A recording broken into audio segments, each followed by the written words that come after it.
আসসালামু আলাইকুম ওয়া রাহমাতুল্লাহি ওয়া বারাকাতুহু। সম্মানিত দেশবাসী, আমি cancer specialist doctor SM. Sarwar. বিশেষ করে আপনাদেরকে একটি মেসেজ জানানোর জন্য আজকে বিশেষ করে মিডিয়ার ভাইরা যারা আসছেন তাদেরকে সামনে এসেছে, এবং মিডিয়ার ভাইরা যারা আজকে আমার এই বিষয়টি প্রচার করতে চাচ্ছেন তাদেরকে ধন্যবাদ জানাচ্ছি। অত্যন্ত গুরুত্বপূর্ণ একটি বিষয় আপনারা আজকে মিডিয়াকে তুলে ধরছেন, বিশেষ করে যেটা হলো ওরাল ক্যান্সার, বা আমরা বলে থাকি মুখের ভিতরে যে ক্যান্সারটা হয়ে থাকে।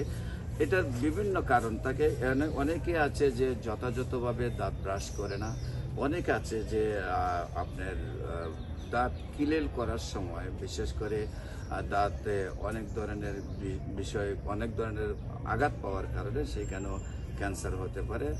এই আঘাত থেকে দাঁত ভালো করে পরিষ্কার না করার কারণে সেখানে পয়জন জমে, সেখান থেকে ইনফেকশন হয়, সেখান থেকে আপনার টিউমার হয়, সেখান থেকেও আপনার অনেকগুলো মাংসপিণ্ড হয়।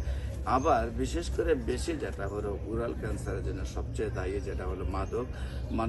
অধিকাংশ মানুষের সিগারেটের অভ্যাস, অধিকাংশ মানুষের পানের সাথে জর্দা খাওয়ার অভ্যাস, সেটার কারণে ক্যান্সার হয়ে থাকে। বিশেষ করে বলবো যে আপনাদেরকে যদি দাঁত ক্লিয়ার করতে হয় খুব সাবধানে করতে হবে, যাতে আপনি দাঁতে আঘাত না পান, দাঁতের মাংসপিণ্ডে আঘাত না পান, এবং ব্রাশ করার সময় আমাদের অনেকে ব্রাশের অভ্যাসটা আমরা সবসময় ওই দিক থেকে ওই দিকে ঘষা দিয়ে থাকি, কিন্তু অরিজিনালি দাঁত পরিষ্কার করার জন্য ব্রাশ দিতে হয় ওই দিক থেকে এমনি আর ওই দিক থেকে এমনি, তাহলে ভিতর থেকে ময়লাগুলো বের হয়ে আসে। আপনি উপরের দাঁত থেকে ওইভাবে করবেন, নিচের দাঁত থেকে ওইভাবে করবেন, তাহলে আপনার যে প্রয়োজনগুলো আছে দাঁতের চিপার মধ্যে থাকতে পারবে না। বিশেষ করে আপনার যথা নিয়মে যথাভাবে ব্রাশ করুন, এবং দাঁতে যাতে কোনোভাবে আঘাত না পান সেইভাবে আপনারা সাবধানে চলুন, এবং পান জর্দার থেকে আপনারা বিরত থাকুন, তাহলেই ওরাল ক্যান্সার থেকে আমরা প্রায় 90% রোগী কমে যাবে। আজকে হাজার হাজার ওরাল ক্যান্সার রোগী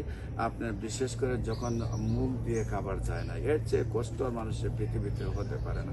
আমরা বলবো ওরাল ক্যান্সার হলেই সারা ওয়ার্ল্ডের যে ডাক্তাররা বলেন যে ওরাল ক্যান্সার হলে আর চিকিৎসা নেই, তাকে সাময়িকভাবে চিকিৎসা করা হয়, তাকে কেমোথেরাপি এবং রেডিওথেরাপি দিয়ে কিছুদিন পৃথিবীতে রাখা হয়। এটা সাময়িক চিকিৎসা, স্থায়ী কোনো সমাধান নেই। আমরা বলি ক্যান্সার হলে আনসার নেই, সেই কথার কোনো ভিত্তি নাই। বিশেষ করে ক্যান্সার সম্পূর্ণরূপে সুস্থ হয়। ওরাল ক্যান্সার তো ভালো হয়, যে কোনো ক্যান্সার একদম মাথার চুল থেকে পায়ের নখ পর্যন্ত যে কোনো রোগের উপর ভিত্তি করে যে কোনো ক্যান্সার যদি বডিতে আসে সেইগুলো স্থায়ীভাবে সুন্দরভাবে সুস্থ হয়। কিন্তু অত্যন্ত দুঃখের বিষয়, মানুষগুলির যখন ফোর্থ স্টেজ ওভার হয়, অ্যালোপ্যাথিক চিকিৎসায় সুস্থ হচ্ছে না, তখন আমাদের কাছে আসে।